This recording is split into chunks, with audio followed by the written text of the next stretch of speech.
Hi, this is Mrs. Gabriel. I'm presenting to you a portion of Chapter 10, AP Environmental Science on managing public and residential land use. So, how do we classify public lands? Well, we classify them by their use. And what are public lands? And what are protected lands? Well, let's start with this map. So, if you look at the title of the map, Protected Land and Marine Areas of the World, we have 3 different colors. Out of Earth's total land area, all the land on Earth, we have 15 billion hectares. 11% is protected in one way or another by the United Nations. Notice the distribution of international and national managed lands. The nation with the largest percentage of publicly held land is the United States of America. Now look down below at all these organizations. These are United Nations organizations that protect our land worldwide, and here they are with a little more details. This is the list of protected areas, international public land categories. So you're very familiar with national parks. National parks are managed for these reasons. You're probably familiar with nature reserves and wilderness areas, which are managed for, or they exist for, these reasons, and you can read more about them on your own by pausing the video. So we have federal lands in the United States. 42% of all our land in the U.S. is publicly owned. That is, it's land owned by the federal, state, or local governments. That's your taxpayer dollars. This percent of public ownership is larger than any other nation. 25% of the United States land is owned by the feds. So the federal government is the largest U.S. landowner. Now look at this map showing where most of the land is owned. Notice it's mostly to the west and big time in Alaska. Hey, do you recognize any of these? Now we're looking at U.S. We're not looking at United Nations. We're just looking at U.S. Lots of groups want to use the public and the government-owned lands, but the resource conservation ethic, remember that, states that people should maximize resource use based on the greatest good for everyone. So we have environmental policies, laws, and management plans to consider the instrumental values of all our land, and areas are preserved and managed for different reasons, and some of them may be economic, scientific, recreational, and aesthetic. Now, this circle chart is showing us U.S. land use, public and private. Many public lands are considered multi-use in management and classification. Some are protected. Wow, look at how much we graze on public and private lands.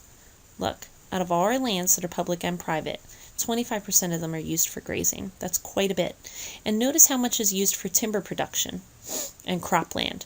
So these are your top 3. Everything else will fall in place if you can remember them. Now look at your top 4 big kahunas in land management. These are your 4 biggies. These are our big 4 with land management. More than 95% of all our federal land is managed by these guys. Now these 3 little stars here mean that they typically have a lot of multi-use and overlap. So can you guess which one of these kahunas is mostly responsible for timber harvesting, grazing, and recreational management? I think that was a no-brainer. U.S. Forest Service. Timber harvesting, grazing, and recreation. Okay, well there's another one that's also responsible for the management of timber harvesting and recreation and grazing and mining. Which one would that be? It's the Bureau of Land Management. And then we have one that's just mostly responsible for the management of recreation and conservation, and that's the National Park Service. Make sure you know the difference between those. So, as far as the following slides go, we're really going to go over rangelands, forests, national parks, wildlife refuges, and see how we manage them and what the issues are with management of them. So we're going to start with rangelands, and here we go with the Bureau of Land Management. So rangelands are usually open grasslands. They're used for cattle grazing. So yes, farmers use public land and they let their cattle just go graze. They might have 500 of them, and we used to take advantage of that, and then we started destroying our rangelands that were public lands, and then the federal government, or the Bureau of Land Management, decided they were going to charge permit fees for farmers to let their cows graze on public land. The problem is that the permits didn't cost very much, so if it's $1 a cow a year, we tend to still overexploit these resources and destroy our commons. Now this is a great opportunity for an FRQ. For example, here's a perfect FRQ question. Like most human activities, livestock grazing has mixed environmental effects. Describe 2 environmental benefits and 2 environmental costs of livestock grazing on open public rangeland. Okay, benefits. What are the benefits of letting the cattle graze on public land? Well, the ungulates, or hoofed animals, can be raised on lands that are usually too dry to farm, so that's great. We wouldn't have used them anyway. And grazing these animals, rather than putting them in feedlots, is going to use a lot less fossil fuel energy. Now, what are the costs of them using our public land for grazing? Well, we're going to denude the region of vegetation if we put too many cows and we overuse our resource. And then the land's going to get exposed to wind erosion, making it difficult for soil to absorb and retain water when it rains. All right, here's another FRQ. Explain a strategy that could be implemented to protect the rangelands. Well, there it was right here. We could put a permit-based system into place, charging people for using the commons, hopefully limiting the number of animals that are grazing in this area. And by the way, this was done. It was called the Taylor Grazing Act of 1934. But as I said before, these permit-based systems don't cost much, and the federal government is actually paying more to manage the land than we're making back in the permits. Okay, we're leaving the Bureau of Land Management. We're going to the U.S. Forest Service. So we spend a lot of money managing our forests, and forests are areas dominated by trees and other woody vegetation. We have a lot of commercial logging that we allow in exchange for royalties from industries that actually do the logging. And the U.S. Forest Service is responsible for the management of timber harvesting practices. So clear cutting and selective cutting, you definitely need to know. You need to know the pros and cons of each, and I'm going to tell you a little while you kind of look at the pictures and look at these words. Clear cutting is the easiest, most economical, best method for regrowth and fast growing of trees due to we clear them all out and we get lots of sun exposure. But it's only worth it if all the trees in the area have a monetary value. Clear cutting on slopes is going to increase wind and water erosion, which causes the loss of soil and nutrients. It also adds silt and sediments to streams, harming aquatic populations. It allows for more mudslides. It increases sunlight in rivers, which is not good. We don't want to increase the temperature in river water. It causes habitat alteration and destruction, forest fragmentation, which we know is a problem with organisms, and these effects can all lead to decreased biodiversity and lower aesthetic value for the forest. Then we have selective cutting. Selective cutting creates opening for reseeds, produces optimum growth only among the shade-tolerant species. It's less extensive in its environmental impact than clear cutting, but it has some of the same negatives as logging and as clear cutting. We still have new roads that we need to make for logging equipment. We still cause fragmentation because of that, and we reduce species diversity. We compact the soil. We lead to nutrient loss. And by the way, all this compacting soil causes lack of infiltration, which means the groundwater aquifers do not recharge. The water goes directly into the river, carrying all the sediment and silt with it. Okay, so we're still in the U.S. Forest Service, ecologically sustainable forestry. They're the ones responsible for making sure that that happens and encouraging it if they can. So sustainable forestry is done in Oregon. This is a picture of it. That's just logging without fossil fuels and logging in a way that will not affect any other tree species. Remember, the U.S. Forest Service has a major mission of timber production. So this is an ecological problem because it disrupts habitat. Sustainable forestry is not as economically beneficial. These guys are never going to become millionaires using horses. It's not as economically beneficial as the more industrialized, mechanized methods, but it has a lot of ecological and environmental benefits, which include using horses to pull logs in order to reduce that soil compaction.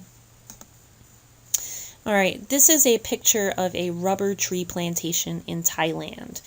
So logging replaces forest ecosystems with tree plantations, single rapidly growing tree species where mature eco-diverse forests never develop. The U.S. Forest Service really gets a bunch of slack from other protectors of biodiversity and forests and climate scientists. They do the best that they can at meeting a lot of different objectives. So since 1982, there's been federal regulations which have required the U.S. Forest Service to provide appropriate habitat for plant and animal communities, but they're still also allowed to consider meeting these multiple use goals.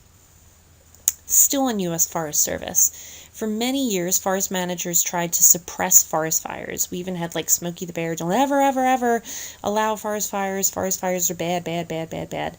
And we've learned by our mistakes that if we don't ever have forest fires, natural or man-made, it's going to lead to accumulations of large quantities of dead biomass on the forest floor. And it's just going to accumulate more and more dead biomass, all the dead leaves and the dead branches. This becomes fuel, and this fuel builds up into large, large amounts, and then a fire becomes inevitable, and when a fire happens, it gets out of control. So now we do prescribed burns, and this is just when a fire is deliberately set, and it helps with bringing the nutrients back in and liberating nutrients that were tied up in that dead biomass. All right, so I'm going to name 3 different classification areas, and you're going to guess which one is which. So we'll start with reading the descriptions. Which one do you think belongs to the National Wilderness Areas? Which description do you think belongs to the National Parks? And which do you think belongs to the National Wildlife Refuges? There you go. Remember that National Park Service manages ecosystems, not resource use. The U.S. Forest Service is resource use. The National Park Service manages ecosystems. All right, so what are the federal regulations of land use? Well, we start with NEPA, and that's the National Environmental Policy Act. And this protects us all by, if anybody gets money from the federal government, there's going to have to be a protocol put into place where they get an environmental assessment, making sure that whatever federal money is used or permits are given, we're not going to cause more damage environmentally. Then they have to submit an environmental impact statement if they're using federal money or getting a permit, outlining what their project is and giving lots of details. And if there's any way through the assessment or the outline that it is determined that there could be a negative environmental impact, then they have to come up with an environmental mitigation plan, which outlines how the developer, whoever got the permit, whoever got the money to develop, is going to address those concerns and make sure that they minimize their impact on the environment.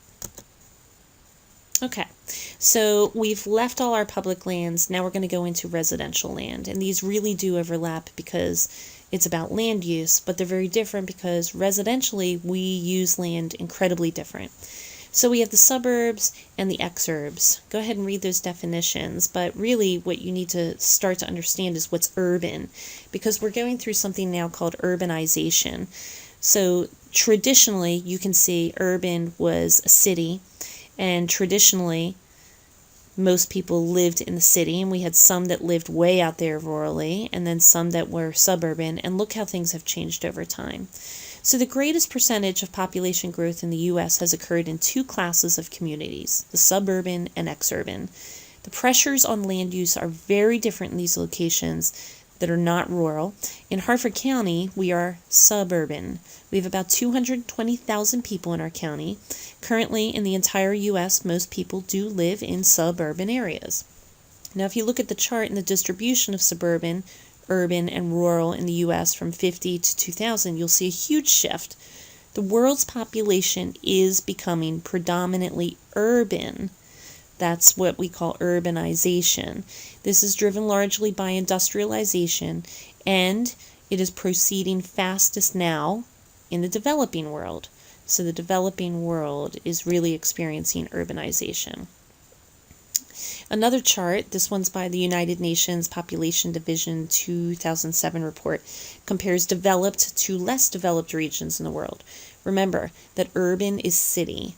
The bottom two lines are more developed, like us, and the top two show how in the less developed, more populated parts of the world, how they're living residentially. Keep in mind, developed countries are already largely urbanized. That's us. We're developed. We're mostly urbanized. So in these countries, urban populations are growing more slowly, whereas rural populations are falling. The solid lines in the graph, by the way, indicate past data, and the dotted lines indicate projections into the future. Okay, so urban sprawl. You definitely need to know this. Read that definition. It's the creation of urbanized areas, of little cities that grow outside cities, okay, and spread into those rural areas. And we've made a big mess out of our urbanization in the past 50 years.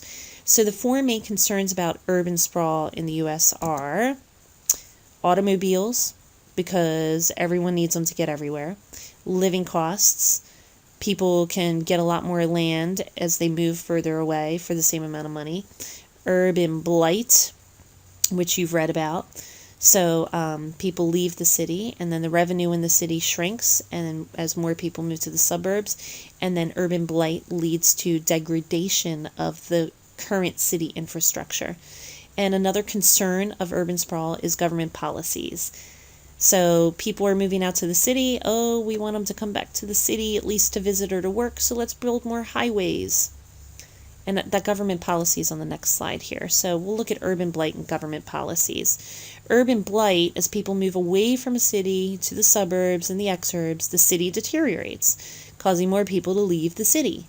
This is a positive feedback loop. Positive feedback is not good.